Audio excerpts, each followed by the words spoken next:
Sa iban pang balita, DOE, ERC, kag NGCP ginsapol sa mga local chief executive sa Panay angon sa nagluntad nga blackout sang Marso 1. Capiz Governor Fredenil Castro nagapanawagan sa NGCP kag PEDC nga tutukan ang isyu sa power supply. Ini ang gintutukan ni Kim Salinas. Liwat nga naging mainit ang diskusyon ni Iloilo City Mayor Jerry Trenya sa katapos ng National Grid Corporation of the Philippines sa pagsinapol subong adlaw tuhoy sa nagluntad nga partial blackout sa Marso 1 kag sang power interruption sa Panay sang Enero 2024 kag Abril 2023. Why can these things happen here in Panay, in Iloilo? And these things will never happen in Cebu or Davao. We pay the same amount. Batag sang NGCP nga nagabase lang sila sang supply sang kuryente sa mga power generators sa Panay, kaangay sang Panay Energy Development Corporation. We have to think of solutions para maging reliable si Panay. Paano po hindi mangyayari yung multiple plant tripping? Ginsabat naman sang Global Business Power nga nag-trip off ang mga planta sang PEDC bangod hindi estable ang national grid. Kung na-save lang yung dalawa, walang brown out. Pero hindi siya na-save because there is an existing problem. There is an existing weakness of our transmission system.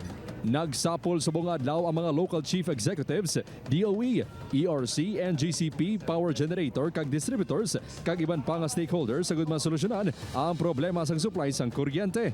Isa sa mga gintumod nga solusyon ang madugay na nga proyekto nga Cebu-Negros-Panay Backbone Project nga mangidakotani ang mabulig sa power supply sa rehiyon. Kapag mag-shutdown ang mga generators dito sa Panay, may madadaanan na ang reserba natin nakakontrata doon sa ibang parte ng Visayas. Una na nagpasalig ang NGCP nga matapos ang proyekto antes matapos ang bulan sang Marso.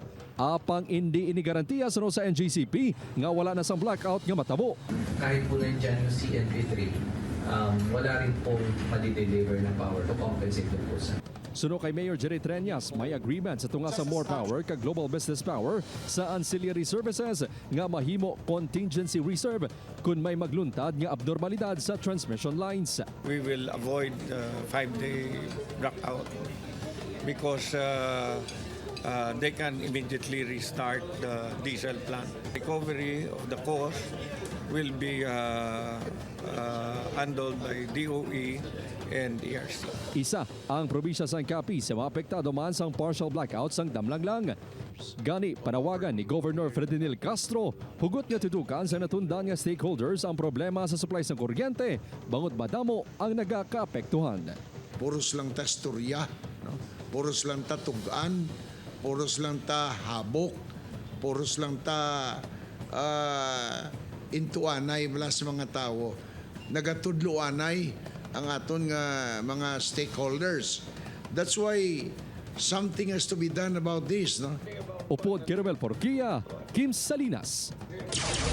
1 Western Visayas.